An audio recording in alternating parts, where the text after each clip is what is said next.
Yo, welcome to another episode of the Real Work Stories podcast. As always, I'm your host, Benjamin, and you know this is the podcast where I talk about all things customer service, from the customers to the coworkers and everything in between.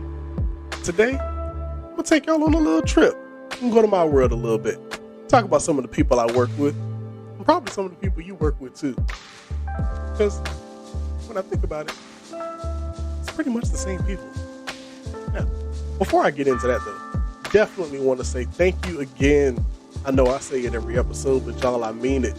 Thank you for all of the likes, the shares, the comments, the downloads, everything. It's really appreciated. Y'all just don't know how much y'all keep me motivated. So keep it up. Continue to share, like, comment, subscribe. But let's get into it. So today, we're going to talk about a couple of the people I work with. Now, don't worry. I ain't giving out no names. But I'm going to just describe them. Why? Because I think if I describe these people well enough, you can think of the same people that you work with that do the same thing. So the first person I'm going to talk about is that one person who's always cold, right? Don't laugh, y'all. This is serious. That one person, they are always cold. It'll be 105 degrees outside in the shade, and this person is cold. If you go to their desk right now, there's two things you're going to find. A space heater and a blanket. Go look. Check it out. I'll wait. Not too long though. But go check it out. I guarantee you. There's a space heater and a blanket. Now, depending on what level of cold this person always is, like you got your regular cold people who got just like a regular blanket and a space heater, but then you have the extra cold ones, and they keep an electric blanket. And it's plugged up at their desk. Now, here's the thing. Y'all already know. Company policy say you ain't supposed to have nothing like that plugged up at your desk. So what they do is they keep the little part that's plugged in right by their foot. So if the wrong person walk by, they can just kick it out real quick. Yeah, because they already know they ain't supposed to have it. But they keep it. It's locked up in their desk somewhere. They probably got their desk rigged up so you can't open it at will. You got to know exactly how to turn it and lift the drawer to open the desk up to keep the electric blanket in there. But I guarantee you there's one in there. Now, here's another thing. This person, they have a fuzzy pair of socks on all day, and they are not ashamed to walk around the building completely wrapped up in their blanket with no shoes on. Now, if you're sitting next to that person, don't look at them because they're going to know. But you know exactly who I'm talking about. And you know them little fluffy socks you get from Walmart and stuff, or Target. It's the purple ones with the little white things wrapped around the top. They probably got a little fuzz ball on the back of them. Yeah, you know exactly who that is. They always cold. Go give them a blanket. Matter of fact, that's what you should give them for Secret Santa this year. Get them another blanket because they need it. Now, the next person we're going to talk about is that one person who's always hungry. Now, I'm talking about myself a little bit because I'm always hungry. I got snacks at my desk right now. By the way, I work from home, so it's perfectly fine for me to have snacks at my desk. I'm just saying. But this person, they have all the good snacks in their desk drawer. All of them. They are probably stacked up neatly, probably alphabetized. However they choose to organize them, it is not a mess in that drawer. That drawer is perfectly stocked, and everything is situated like you just walked into the stock room of like a giant department store or something like that. They got all the good stuff. They got the honey buns, they got zebra cakes, they got little cookies, little crackers. You know what I'm saying? They got Twinkies. They got all that. Now, here's the thing that you need to know. They are guaranteed. Hear me. This person is guaranteed to have local restaurant menus at their desk. It's probably laid out on top of their desk right now, kind of tucked behind the monitor a little bit, but it's there. And they got the phone numbers to these restaurants saved in their phone already, so you don't have to worry about it. Oh, and the ones who changed their numbers since last time they got a menu, they know the number's been changed. Just ask them for it. They'll tell you the new number. And they know all the secret menu items. So no matter where you order from, they'll interrupt what they're actually supposed to be doing for work to tell you how you have to order this one thing. And usually they're right. Whatever they tell you to order, get it. Matter of fact, get two, because you're going to like the first one so much, you're going to eat it, and you're going to want more. So, yeah, always order two. And the best part about this person is that they have all the essentials for eating at your desk, even if you ain't supposed to do it. Now, I don't know about y'all, but at my job, in the office, you really ain't supposed to be eating at your desk like that. Do people do it? Absolutely. Am I guilty? I will not incriminate myself, okay? I'm just saying. But the very best part about this person is that they have all the essentials for eating. So they got plastic plates, silverware, cups, napkins, condiments, you name it, they got it. They are prepared to feed a small army if necessary. I'm just saying, you need something to eat? Go to them. Now, let me talk to a special group of y'all right about now. If you know who this person is at your job, don't snitch. Please don't. Do everybody on your floor a favor and keep your mouth shut. We don't need everybody to know where the snacks are, because we need the snack person, okay? Their job is more important than yours, okay? Trust me when I say that. Their job is much more important than yours. And our stomachs are satisfied because of it. So thank you. Thank you. Thank you. All right. Now, this next person I'm going to talk about, you might have to think a little bit on this one. But I want to talk about this person who is somehow always on vacation. Because I have a couple questions for this person. Number one, where did you get all this extra PTO from? I'm just trying to figure out, because if me and you work in the same place, we got the same job title, we're probably making close to the same amount of money. But you seem to have like 17,000 more hours than I do, and I don't understand it. Because I know people who have been out of PTO since February 9th, okay? Like out for the year. No more. Since February 9th. You have been on 7 vacations and you got 3 more planned. It's like, how do you keep a job and how do you keep all this PTO? Now, don't tell me you rolled over all these hours from last year, because you ain't rolled that many over. I know you didn't. You can't. I'm just saying. I just want to know how you do it. Aside from that, let's talk about how your time off from work keeps somehow getting approved. Who were you talking to and what are you saying to them? I need to know. I got to fight to get 2 hours off to go to a doctor's appointment. But this person was in Bali last week, Rio de Janeiro the week before that, Kalamazoo, Disneyland, Disney World, like everywhere. This person got pictures up everywhere, y'all. And I just can't figure it out because I got to fight tooth and nail to get time off. This person just, they just got it like that. They good somehow. And I don't get it.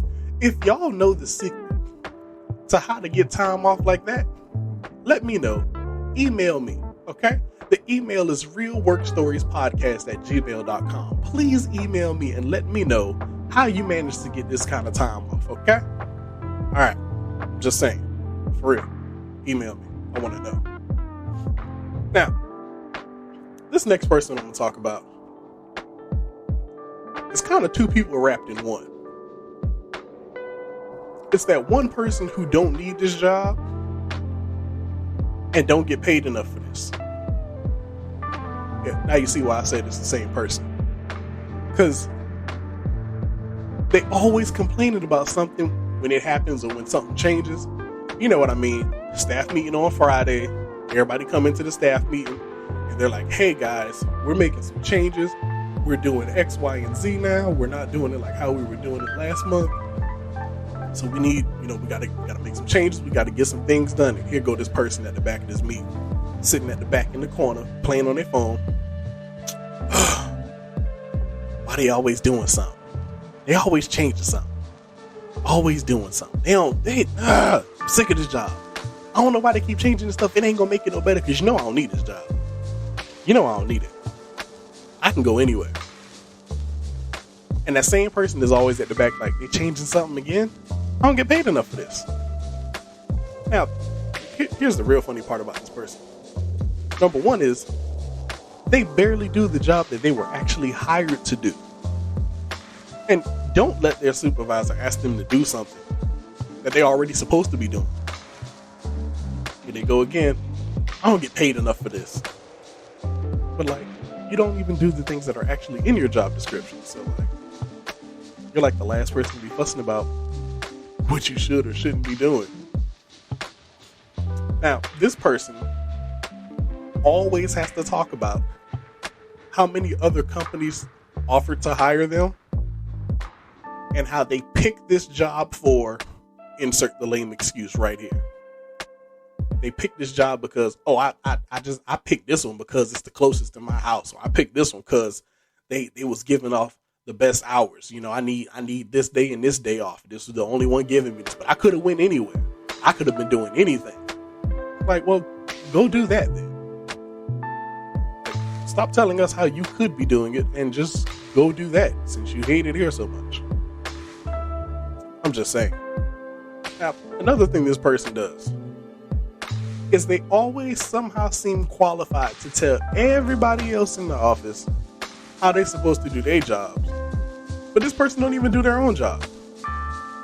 They always logging off, walking around, talking about how messed up people got them at work every time the slightest thing happened. And then, gotta say it again, they gotta remind you how they don't get paid enough for this and how they don't need this job. But every day they keep coming back. And mind you now, this person, they done been there about 7-8 years. Ain't going nowhere no time soon. I just wish they'd stop. I'm just saying. You know you want them to sit down and shut up. Because I do too. I'm tired of hearing them walking around. The bad part is, y'all, I know like 4 people like this. That's a shame.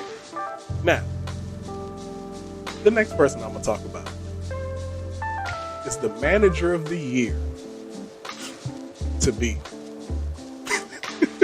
Yeah, I said it. It's the manager of the year to be. Now, let me tell you. Let me break this person down for you. Now, this person used to be a manager somewhere else. They were a manager at another big company. Something happened. You know, maybe everybody got laid off. Maybe the company is downsizing. Whatever. Now, this person had to put an application in. They had to come back to a little entry-level position to get their foot in the door. Oh, but they are manager of the year to be. Now, what they do is, every time the manager position come up, they apply for it. It don't matter. They've been working there 3 days. Oh yeah, I just put my application in for the manager. I see they looking for another manager. I just put my application in. You just started here. Your orientation ain't even done yet. You don't even know where all the bathrooms are. But you want to be the manager already? Okay, cool. Your password don't work right now, but you want to be a manager. Cool. Keep forgetting your login information. That's all I'm saying. You ain't even take your badge picture yet. Calm down.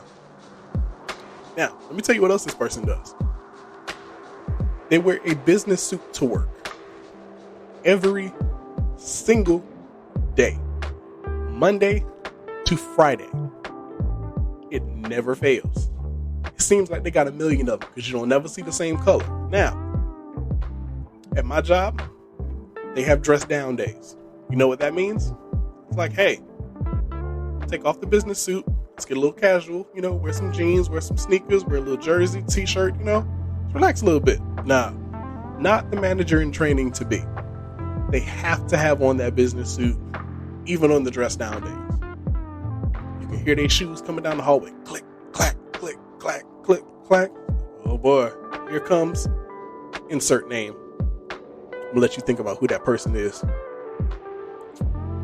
Now, this next person is almost the polar opposite of the manager of the year to be. This is the new person that's full of hope. Oh man, y'all know who it is. You know when you're sitting at your desk, you can tell they just hired some new people because they're giving them a tour of the building. They're showing them where the break rooms are, where the bathrooms are, where the emergency exits are. If you got elevators, they're showing them where all the elevators are and who works in what areas and yada, yada, yada. And this person is coming through with the biggest ear-to-ear smile on their face. Now, as I say this, a part of me wants to be really excited for this person because it's like, wow, you're probably just getting into the workforce. You're excited about having this job, and I understand that. I am not hating on this person in the slightest. But you also know that this person is not quite prepared for the foolishness that they are going to learn is going to happen at this company. Now, this person, they try to follow all the rules. And here's the thing.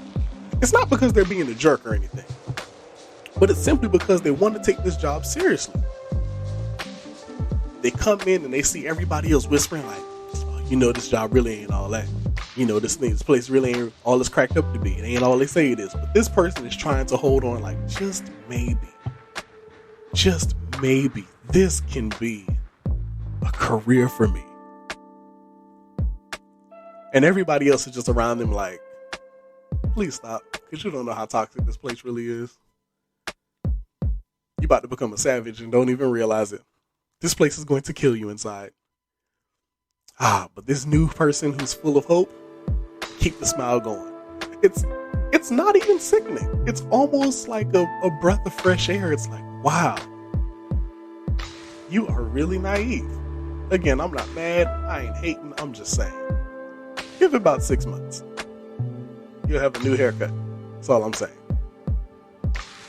Now, another thing about this person who's full of hope is that they're almost hopelessly naive because they genuinely believe that every person they talk to is trying to be their friend. And it's almost sad because that person is probably going to get taken advantage of and done wrong by a majority of these people because they are so trusting of everyone. And it almost makes you want to take that person and pull them to the side and it's like, look, here's the reality. This place is full of foolishness, hard times, and struggles. But keep that smile on your face and you might be able to avoid it. But then the other side of you is like, stop. Because I'd hate for reality to hit you in the face like a sack of bricks because it's going to hurt. But let's give it up for the person who's full of hope. It's the new guy. Give it up. Give it up. Now, the last person I'm going to talk about today, the office parent. And y'all know who it is. It's that one person that everybody calls Mr. or Miss at the job. Probably one of the older people that works there. They've been working there forever. And it's not because they can't do any other jobs. It's because they want to do this one. They're really good at it. And the thing is, they have figured out the secret to life. That's why they've been in this job position for so long. Now, I mean a long time, people. I'm talking like 15 to 20 years, probably longer this person has been working. Sitting in the same desk, probably in the same area for the longest. This person can tell you the last like 40 people that have been, managers over them, and where everybody else is gone that they've worked with. Man, you could learn a lot from this person. Like I said, they figured out the secret to life.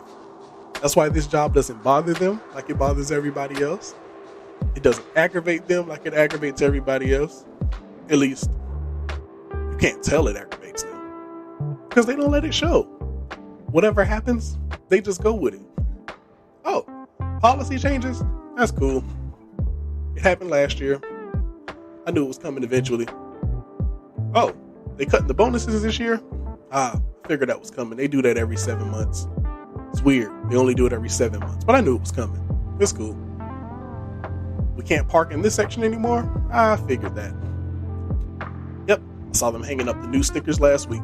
I knew they weren't going to let us park over there for long. It's fine. I'm telling y'all, nothing bothers this person. Absolutely nothing. Customers yelling at them, they don't care. Manager tripping, they don't care. They just gonna come in, do their job, be nice, smile, go home. Like, nothing phases them. The even crazier part is this person knows their job so well that, like, before you could even think of the question, they're like, come here, let me show you something. And you're like, how did you know that, man? I told you, they've been working here forever. They know all the secrets. They know all the tricks. You really want to learn the ins and outs of your job? Go sit with the office parent for 2 days. You will learn everything you need to know and like 40 things you weren't trying to learn just by sitting with them. I'm telling you. And here's the thing. The even crazier part is if you ever ask them, they'll tell you they have no interest in trying to be the best. They're not trying to have the best stats. They're not trying to be the nicest person. They're not trying to be, team leader and nothing like that. No, let me just come in here. Let me just do this job. I don't want to be the supervisor. I don't want to be the manager. I don't need that kind of stress in my life. I'm good. This person is probably married. All their kids are grown and out of the house.